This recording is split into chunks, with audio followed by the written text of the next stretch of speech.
A very good afternoon to you, our cherished listeners. It's always indeed a very, very, very exciting to come your way every Wednesday with your favorite business development program on Radio Masterclass. Masterclass is powered by Joy Business and brought to us by Goyle. Goyle, they say good energy. Goyle, Yenara, Yedia. Masterclass comes your way every Wednesday at 1:15 p.m. and runs all the way through to 2 p.m. here on your superstation Joy 99.7. It's the 29th day of July today, just 2 more days, and we enter into the 8th month of the year with just a few more months, yes, to election and also to Christmas. So it certainly does feel good to bring you today's edition of Masterclass. Lately on Masterclass, all of our conversations have centered around our entrepreneurs and our businessmen and how they are faring in this period of COVID, how they are managing their businesses, the things that they should look out for. Best practice, if you like, because all over the world we're looking at COVID and everything else. So today you have topics like COVID and the law, COVID and medicine, COVID and everything else. And we continue that conversation today. We're just going to be looking at how COVID has affected everything else. And as a business, apart from everything else that we have said you should do here on the show, how do you also manage your cash flows? How do you also manage your cash flows? Obviously, we have a very wonderful person here in the studio. I'll be introducing him shortly. He is the executive director and the lead consultant for the Financial Literacy Africa, and they also have the mandate of ending extreme poverty in 8 out of every 10 Africans by 2030. His resume is like one of those resource persons. I always say that when I grow up, I want to be like them.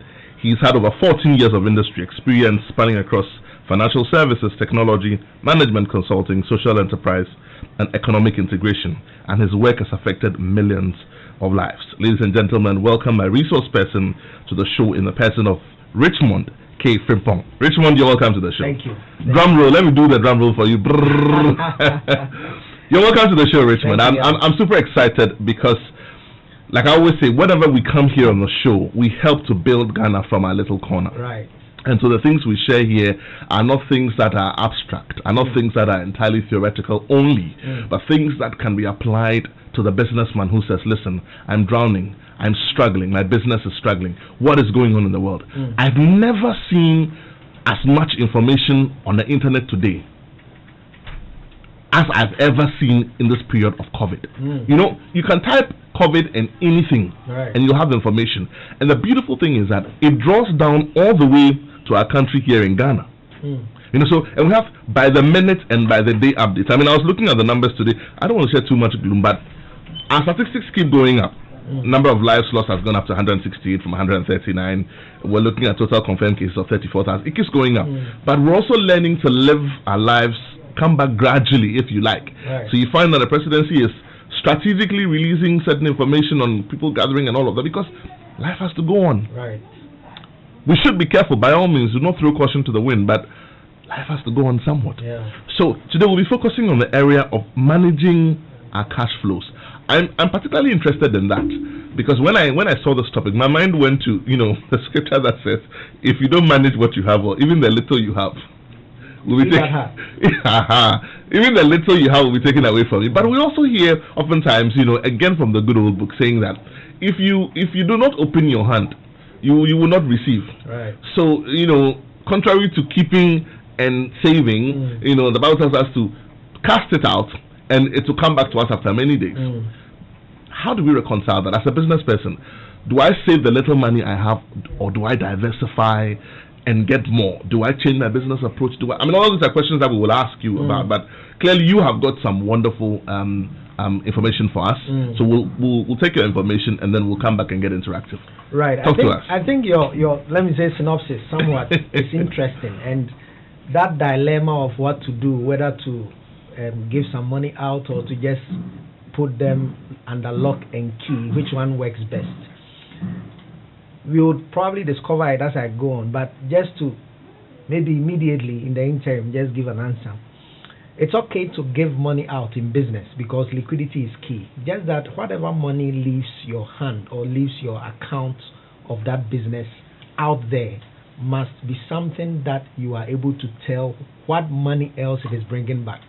So every money you put out there, you should be able to follow the money and say that it doesn't matter the amount.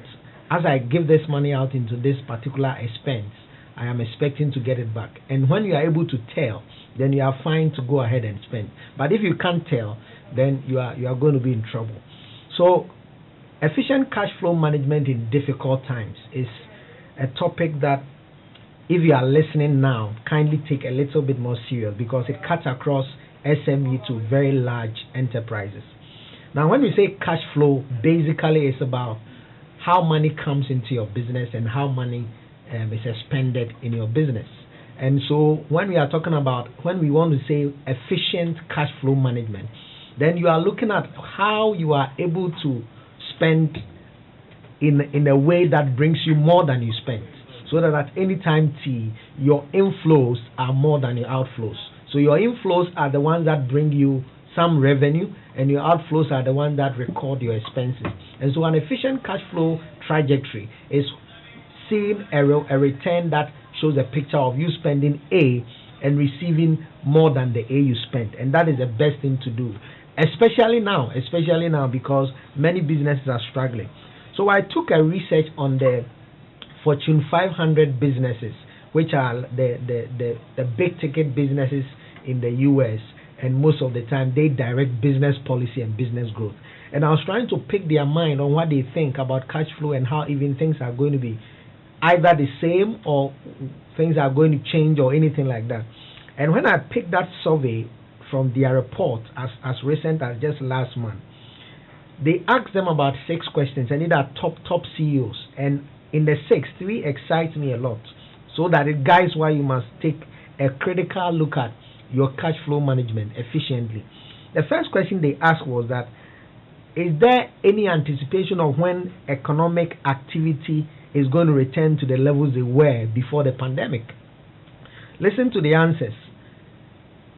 52.4% of these business leaders said, look, we are not going to go back to normal, especially to how business used to be before the pandemic, until Q1 of 2022. 25%, that's a quarter, said really not even 2022, but until Q1 of 2023. That should give you a picture that if you do not manage your cash flow now, the situation is not just a whirlwind passing by. It's going to linger for some time. And if you are a follower of Ghana's budget, you notice that the finance minister, for example, in his release in the FT, mentioned that the economy was going to go back to normal in about 3 years. Now, after the budget was read, you can tell that it's probably going to take us 5 years, because our GDP, which is the economic might of the entire country, is shrinking from 6.8 to 0.9. I mean, our predictions at FLF Africa is even going to be negative. So then if you are listening, this should give you a peek into the future, that things are not going to return to normal as they used to be. And so the little you have, manage it so well. The next question they asked, again, that is very interesting also, was when will business travel going to return to the same levels they were? And again, 51.1% said never. Never. Like they are not giving it a chance at all, because the changes have been so significant. So if you are running a business, please take a cue from these directions, because it's instructive to know that the way business used to get into your business, it has changed drastically, and now it's going to take you more money to even get the little you make. So this topic is quite a very important topic you should take note of. Then the very last one is, at my company, this crisis will have what effect on the pace of technological transformation? So here, they were asking, is technology going to change anything that much? And this is the answer. 75% said that, look, it is going to be the game changer. And so if you are going to think about technology, 75% of the things you do must be considering your cash flow efficiency management. Then I go to the next point about the industries that this COVID is impacting the most, so that if your business falls within that category, you can be guided as I go on what you do. The first is, I mean, everybody knows that, tourism and hospitality. The second is transport, aviation and road. The third is oil and gas. The fourth is manufacturing companies. Fifth is retail consumer products. Sixth is financial services. 7 is construction. And then the last is agriculture. So if your business falls within this category, you should know. Again, if you look at the budget that was read, the media review, you notice that the economic growth drivers of our GDP were not the usual indices that they used to be. So industry was expected to be a driver, but industry was not. It fell. If you look at agriculture, it was supposed to be a driver, but it did not grow at the pace that the same year on year, the same time did. And the only thing that changed upwards in the budget, you notice, was service. So what should you be doing? Number one, you should be thinking about surviving first. Number two, you should think about remodeling your business so that business indicators that will drive cash flow will tell you what to do. How do you survive? I'll tell you how. The first thing you have to do to survive, first and foremost, is to make sure that you are maintaining the critical talent that you have in your business. There are some talents that are critical, and one of them I'll just share is the front line. The front line here represents anybody whose activity brings in money immediately, almost immediately. The turnaround time of whatever they do brings you money. So maybe the sales person. Now, make sure that you do not, just because we are saying cut down on expense doesn't mean you should cut down on your front line, because your front line will determine your bottom line. So if it is possible to rather cut down on any back office talent that anybody else at the front line can double on their task, do it. If you can even automate anything like that, automate and keep your critical talent. The next thing you have to also do in order to keep your business afloat is to check your suppliers, your customers, and financiers. And I'll tell you what you do with them as I progress. When you keep the business afloat, the next critical thing you have to be thinking about is to remodel. And here I'm talking about developing plans to rebuild the business for the new normal. If you remember the Fortune 500 indices I gave, it is not going to be normal or back to before pandemic situation anytime soon. And so you better build a remodeling, and you better decide to live against the tide, and so let business run for you in a new way. So what must you do after these critical two things?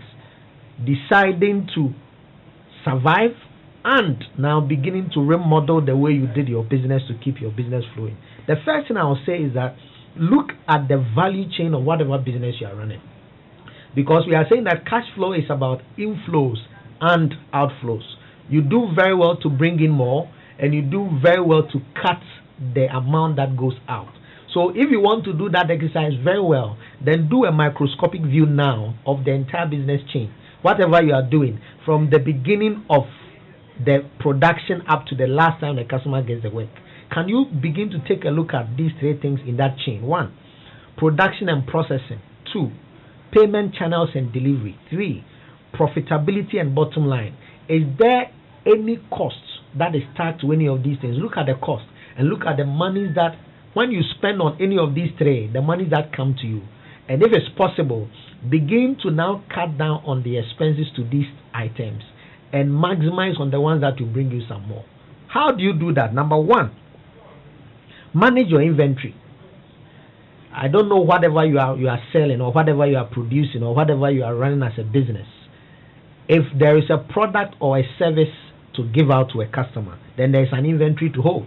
So manage your inventory, and here I am saying that minimize order quantities and batch sizes and increase order and production frequency. Don't just begin to just keep stocks in the name of keeping stocks. Any stock you decide to keep today, it is locking some amount of cash, liquidity. So before you keep that stock, you should have been sure and predictably been able to tell whether the stock is going out anytime soon. If you can't predict that, don't lock up your liquidity in the stock. It may not be helpful, so you manage your inventory. The next thing you do is to manage your receivables. What are your receivables? Your receivables, and here they are invoices you raise in a timely manner so that people can pay you whatever they have ordered. So when I say manage your receivables, what I'm saying is that whenever there is a request to buy a service or a product from you, make sure that you are able to raise invoices as soon as possible so that the payment times don't lag.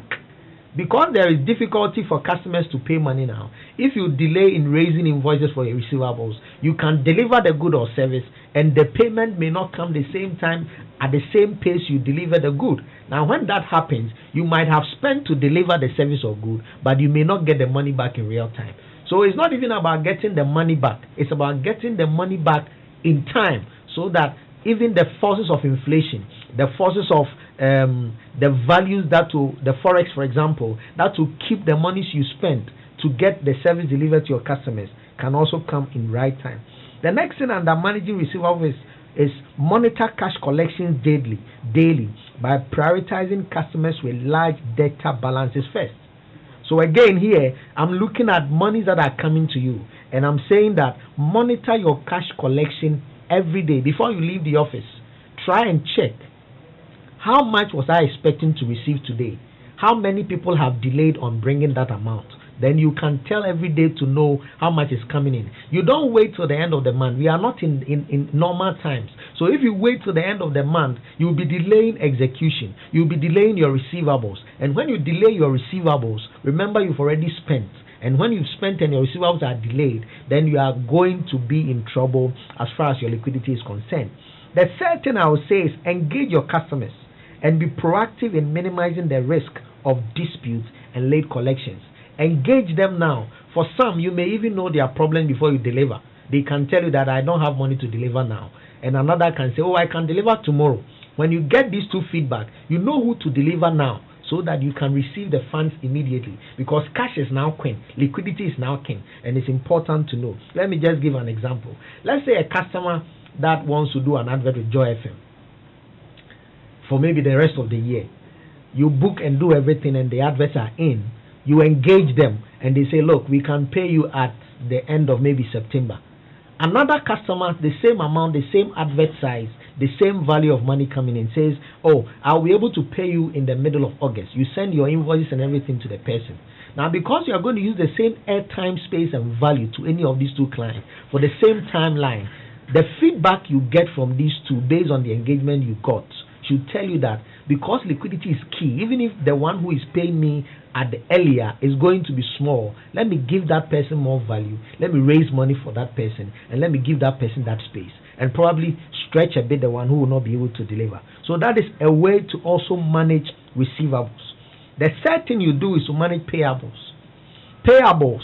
What is payables? Here, look at these two things.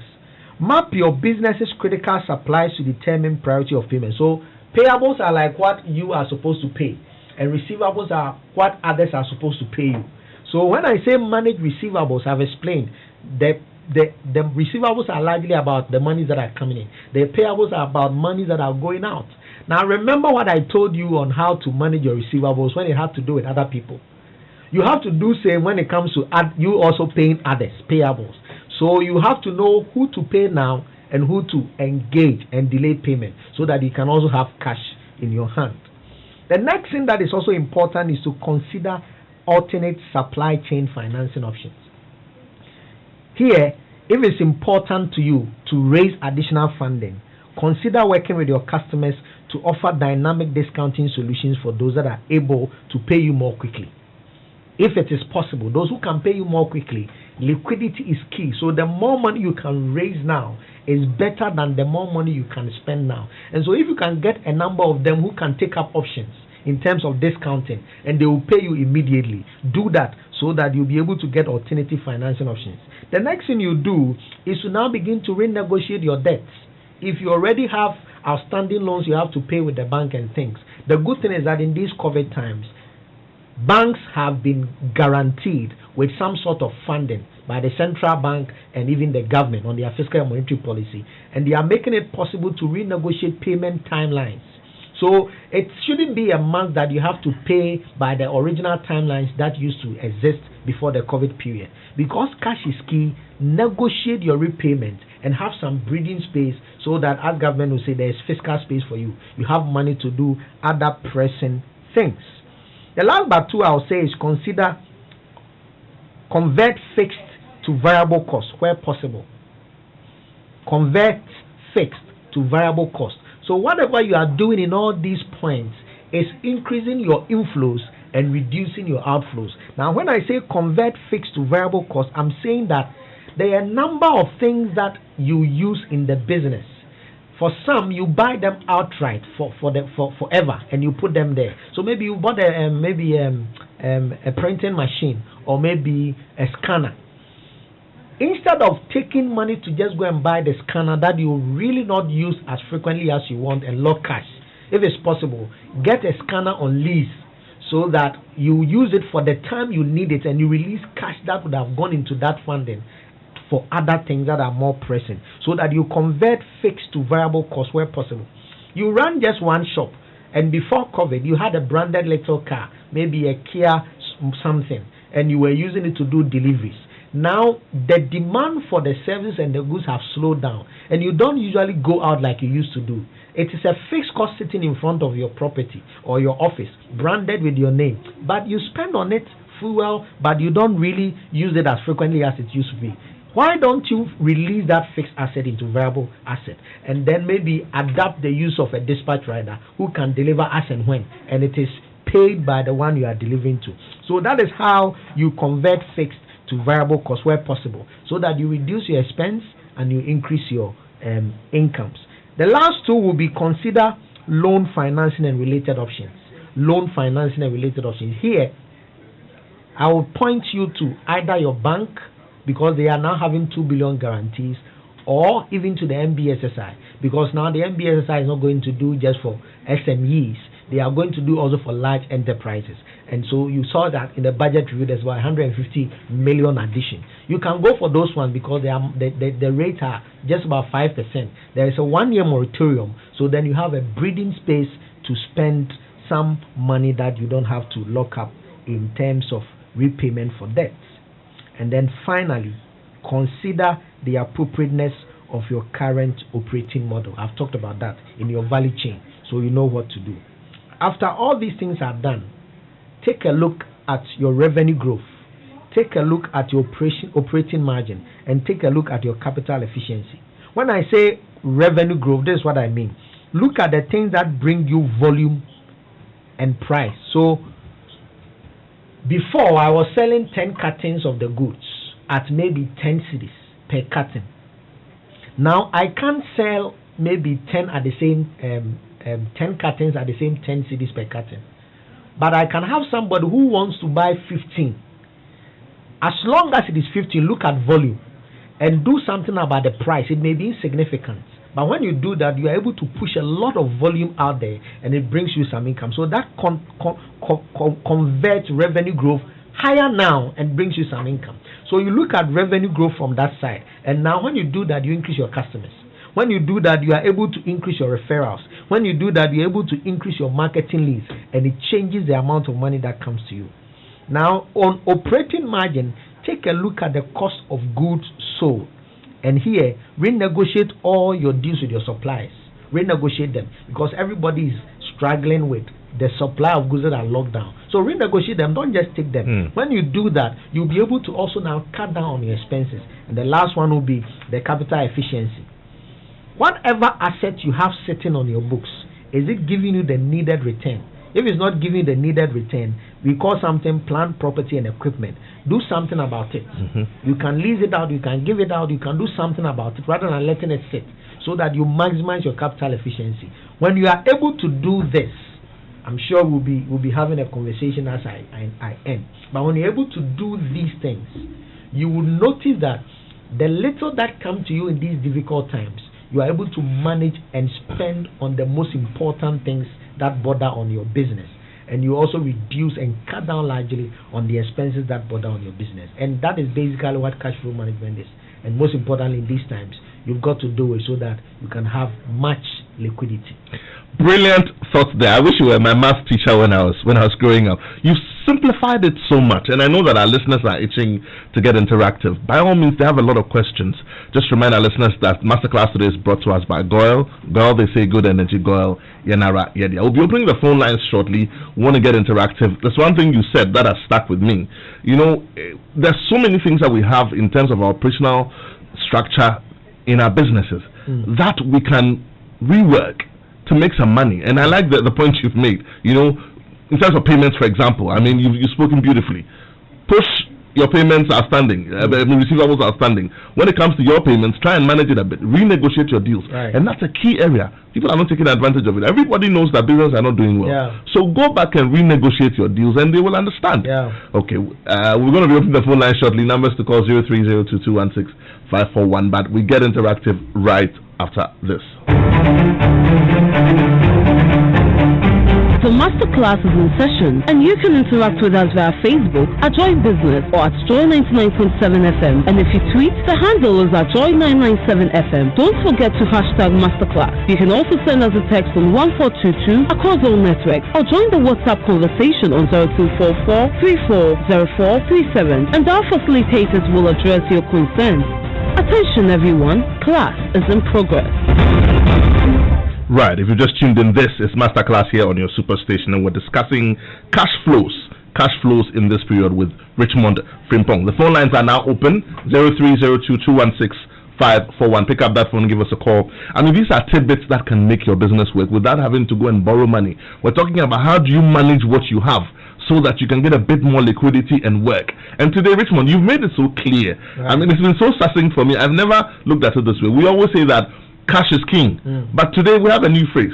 We say cash is queen, but liquidity is king. Yes. Because you see, cash tomorrow has lost the value of time easily. And I was going to talk about the time value of money.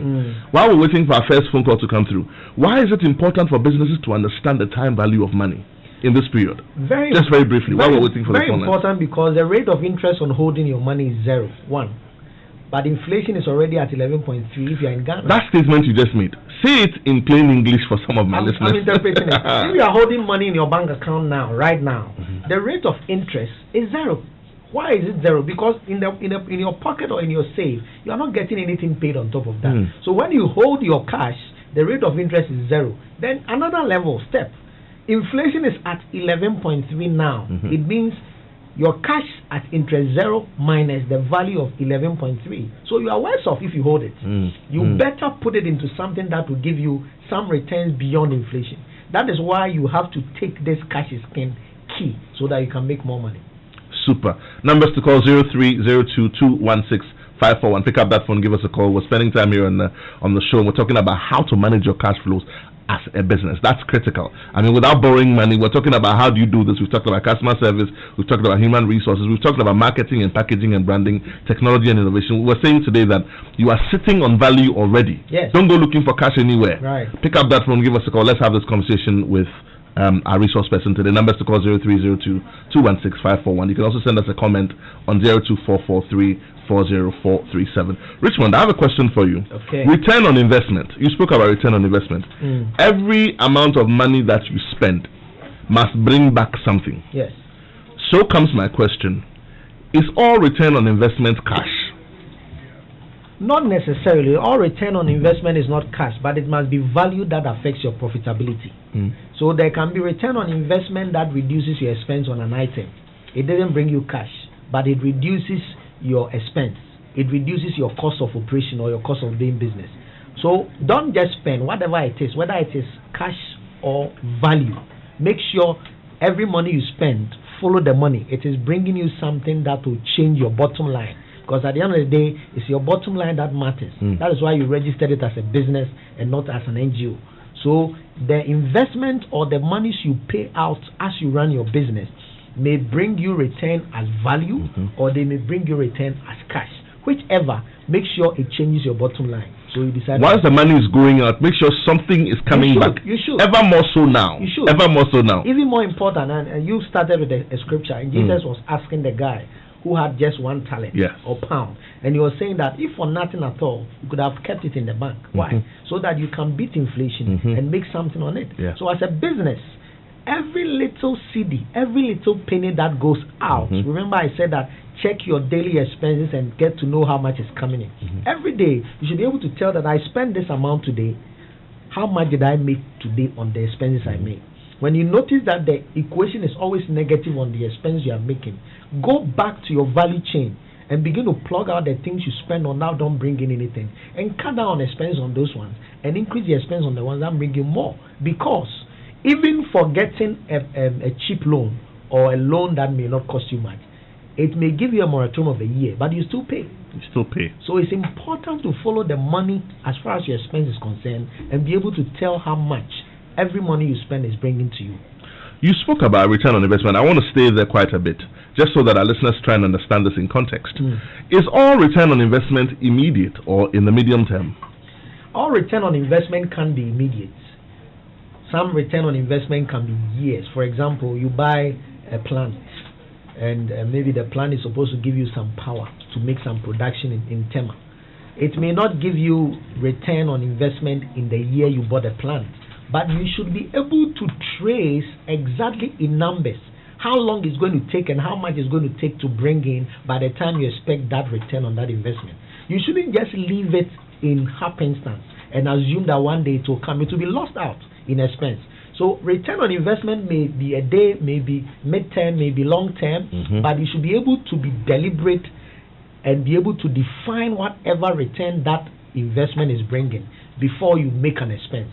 If you can't, don't make any expense at all. But every investment must bring a return on that investment either now or in the future.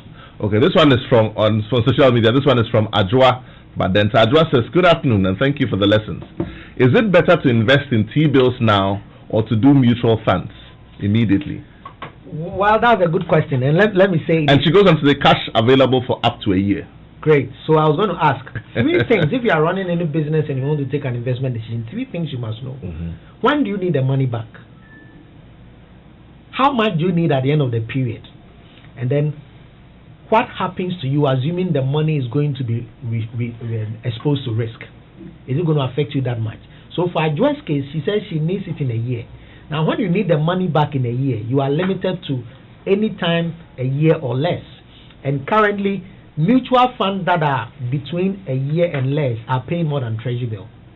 So you've got to look at that. Number 2, your access to them is easier. Because for mutual funds, anytime after 91 days, you can access them. So then you have liquidity and you can also stretch them. The last thing is that for mutual funds, you can top them up anytime you want. So instead of locking it up probably in Treasury bill you can't top up. You have to buy almost every now and then. And there will be a number of different investments. So our advice in this instance, particular instance, a mutual fund that is not equity inclined. Equity means that mutual fund matures in a long time, it invests in shares, you will lose it. Buy a mutual fund that invests in short-term instruments, bankers' acceptances, Treasury bills itself, fixed deposit and things like that in a mix, so that you preserve the value one and you make more than what Treasury will do for you. You spoke about liquidity. Let's talk about liquidity for businesses today, because obviously that's what's happening now.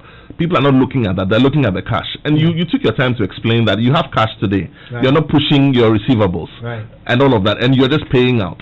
How important is liquidity, even over cash delayed, for a business in Ghana today in these times? Liquidity currently, and not even just in Ghana, liquidity is the biggest indicator of how your business can survive in these turbulent times. Your liquidity ratio currently as a business, it doesn't matter what you do, your ability to take money to do whatever investment the business needs when it must be done without having to resort to any third party or debt is a critical most business success indicator now. So you have to make sure that your liquidity is under control, because at any time you can't tell when you need money and when you want the money and whether you get it. That is why liquidity in these times is the greatest critical success indicator for you, the business owner. Brilliant. I've got this one on Facebook. This one is from Edward Kwesinya Miche. Edward says, please, going forward, would you recommend the building of huge office infrastructure for office purposes? Well, remember I spoke about converting your fixed asset into variable assets, especially now. And if you look at the indices I gave from Fortune 500, and even now, the last question I mentioned in the 6 top questions was that technology was going to take about 75% of the way we do business. So if you have it already, it's probably not going to be useful as it used to be. So begin to think about how you can convert that into a cash-making asset instead of just letting it sit idle. Okay, there's a comment on Facebook. It says, this is from Edward again. It says, this class is useful at the personal and family levels as well. Thank you. There's another comment on you from Ajwa. Ajwa says, can we please have the consultant's details at the end of the program. I think you can go ahead and share it now. Right. So you can. If anyone wants to reach you, you can just go to YouTube and type Richmond Kwame Frimpong. The details will come, and then follow it up from there. Same on Facebook as well. Right. Okay. Super. Numbers to call again: 0302-216-541. If you've just tuned in, this is Masterclass. You can also send us your comment on 0244340437. We're having a discussion here with Richmond Frimpong, and we're looking at the fact that we're already sitting on some kind of cash, some kind of liquidity. You don't have to go and borrow from the bank. How can you manage your cash flows in this period of crisis and make your business profitable? Numbers to call: 0302-216-541, or you can send us a comment on 0244-340-437. So Richmond, I have another question for you. For companies who are looking, for example, I mean, when you were talking, you spoke about frontline staff, right, and backline staff. There are companies who are beginning to look at the conversation of cutting down on their overheads, if you like, and by overheads they're looking at staff costs. What is the most effective way that this can be done without acrimony? When I say acrimony, you know what I mean. I do. There's a lot of apprehension. Right. People are going to lose their jobs. There's the NLC. It's going to get busy.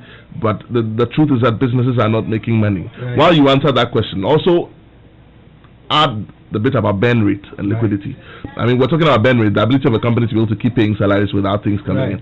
So let's start from the burn rate bit and then end with the first question I asked. You see, ultimately you are in business so that the bottom lines in the business can sustain itself and keep everybody else. So if you remember, I talk about survivor before even remodeling. And one of the critical things under survivor is to keep the business afloat by maintaining critical talent. So if you are not going to consider your burn rate and you just, for the sake of pleasing or maybe emotional inadequacies, you are going to still keep staff, you are going to be hot. So don't just also be in a hurry to say I'm sending people home. Take a critical look at the business value chain.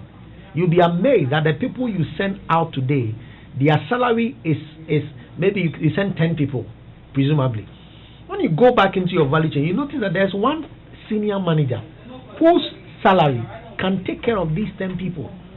But the senior manager does numbers at the back. These frontline people determine the bottom line, go out and increase sales. But you just cut down on those people rather.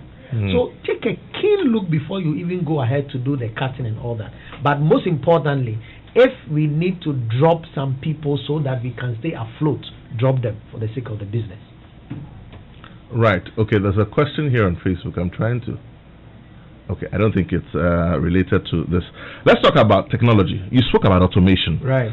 How can a business owner use automation to affect the cash flows in this period? Amazing. And this is the best time to do that. And I'm telling you that Fortune 500 big businesses are saying 75% of your business now must convert to technology. Now, there are many ways to take cash. It's even risky to be taking cash. Manual collections. It's even risky now. And you can use Momo, you can use a lot of pay apps, among other things. That can make one collection very accurate. And you can tell who is paying, when he paid, why he paid, at the amount he paid. At the end of the day, again, it reduces default and it reduces lack of no correct balances. So, and it doesn't cost much. It's a percentage of whatever payment systems are there. It's easier. So this is the time to change collections and payment systems for your business. It doesn't matter what you do. Whatever you do, you can change collections and payments for your product or service with IT. And it's not any huge IT. I mean, you can start with mobile money collections. Every business now must have a mobile money. Every business now must have a WhatsApp line. Every business now must have a Facebook page. Every business now must have a social media handle. The list. You don't pay much for that. You see, before you even think about the big ticket items. And if you do that, you can now automate your answers to clients who contact you on Facebook. You can automate your responses to those who contact you on WhatsApp. You can automate your response even to payments and delivery. So this is the best time to reduce your expense by using technology and increase your inflows by doing same. Super. If you just tuned in, this is Masterclass right here on your Superstation. Girl has some brilliant information for us. Going cashless has never been this convenient and exciting. Girl's e-payment systems are now compatible with G-Link, the national payment platform. Now you can use your G-Link card on Girl POS machines to purchase fuel. GH Link cards offered additional payment options for fuel purchases at GOIL stations in addition to the Go card. Every fuel purchased is recorded automatically on your monthly bank statement, helping cardholders track and manage expenses. So go ahead and use your GH Link card to buy fuel and all lubricants from any of GOIL's over 400 stations across Ghana. Go cashless and protect yourself and stick to all the COVID-19 protocols in these times. GOIL, they say good energy. GOIL, Yenara, Igedia. Now, when you were speaking, you spoke about automation and how we can use those to help our businesses.